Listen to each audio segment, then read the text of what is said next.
ಮಂಗರವಳ್ಳಿ ಚಟ್ನಿ ಮಾಡ್ತಾಯಿದ್ದೀನಿ ನೋಡಿ. ಇದೆ ಮಂಗರವಳ್ಳಿ. ಇದು ಮೇಲಿರೋ ಚಿಪ್ಪೆ ಎಲ್ಲ ತೆಗಿಬೇಕು. ಚಿಪ್ಪೆ ತೆಗೆದು ಒಳಗಿರೋದು ಚಟ್ನಿ ಮಾಡಬೇಕು. ಚಿಪ್ಪೆ ತೆಗಿಬೇಕಂದ್ರೆ ಕೈಗೆ ಎಣ್ಣೆ ಹಾಕ್ಕೊಳ್ಬೇಕು. ಎಣ್ಣೆ ಹಾಕ್ಕೊಂಡು ತೆಗಿಬೇಕು. ನುಗ್ಗೆಕಾಯಿ ಚಿಪ್ಪೆ ತೆಗಿತೀವಲ್ಲ ಆ ಥರ ತೆಗಿಬೇಕು ಸುತ್ತಲೂ. ಈಗ ಅದು ಮಾಡ್ತೀನಿ ನೋಡಿ. ಎಲ್ಲ ತೆಗ್ದಿರೋದು ಚಿಪ್ಪೆ ಎಲ್ಲ ತೆಗ್ದಿದ್ದೀನಿ ನೀಟಾಗಿ. ಈಗ ಇದು ಚಟ್ನಿ ಮಾಡೋಣ. ಇದೆಲ್ಲ ಹುರ್ಕೊಬೇಕು.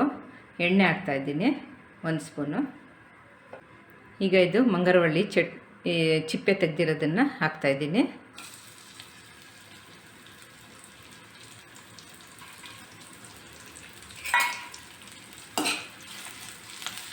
ಕೆಂಪಗೆ ಹುರ್ಕೊಬೇಕು. ಕೈಗೆ ಎಣ್ಣೆ ಹಾಕ್ಕೊಂಡು ಚಿಪ್ಪೆ ತೆಗೀರಿ, ಇಲ್ಲಾಂದರೆ ಕೈಯೆಲ್ಲ ನವೆ ಆಗುತ್ತೆ. ಇದು ಆರೋಗ್ಯ ದೃಷ್ಟಿಯಲ್ಲಿ ತುಂಬ ಒಳ್ಳೆಯದು. ಕ್ಯಾಲ್ಶಿಯಂ ತುಂಬ ಇರುತ್ತೆ. ಇದಾಗಿದೆ, ತೆಗೆಯೋಣ ನೋಡಿ. ಇಷ್ಟು ಕೆಂಪಗಾಗಬೇಕು.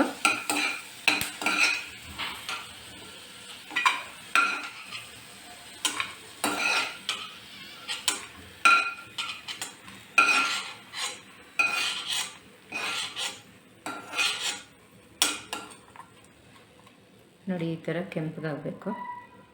1 ಸ್ಪೂನು ಕಡಲೆಬೇಳೆ, ಟೇಬಲ್ ಸ್ಪೂನ್ ಅಷ್ಟಿದೆ.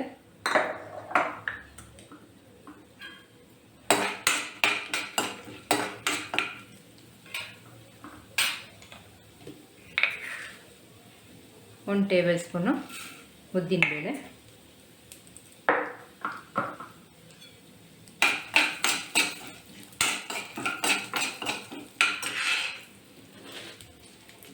ಮೂರು ಒಣಮೆಣಸಿನ್ಕಾಯಿ 4 ತೊಗೊಂಡಿದ್ದೀನಿ. ಖಾರಕ್ಕೆ ಎಷ್ಟು ಬೇಕು ನೋಡ್ಕೊಂಡು ತೊಗೊಳ್ಳಿ. ನಾನು 4 ತೊಗೊಂಡಿದ್ದೀನಿ.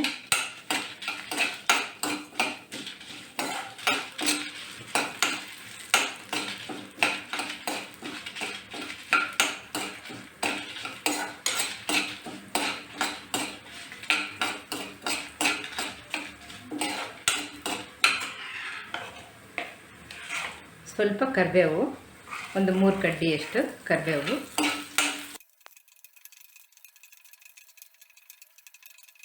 ಸ್ಟವ್ ಆಫ್ ಮಾಡ್ಕೊಳ್ಳೋಣ. ಆಗಿದೆ ಇದು. ಸ್ವಲ್ಪ ಹುಣಸೆಹಣ್ಣು,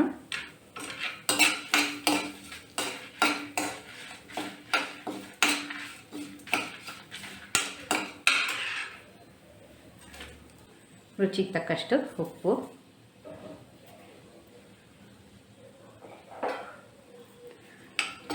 ತಣ್ಣಗಾದ್ಮೇಲೆ ಮಿಕ್ಸಿಗೆ ಹಾಕ್ಕೊಳ್ಳೋಣ.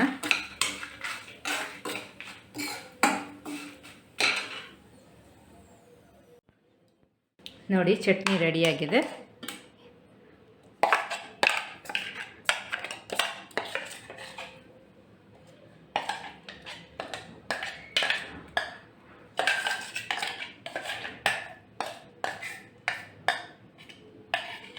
ಇದಕ್ಕೊಂದು ಒಗ್ಗರಣೆ ಕೊಡೋಣ. ಒಗ್ಗರಣೆಗೆ ಸ್ವಲ್ಪ ಎಣ್ಣೆ, ಸ್ವಲ್ಪ ಸಾಸಿವೆ,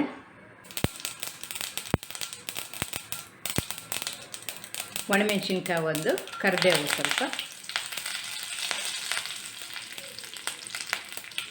ಈಗ ಒಗ್ಗರಣೆ ಚಟ್ನಿಗೆ ಹಾಕೋಣ.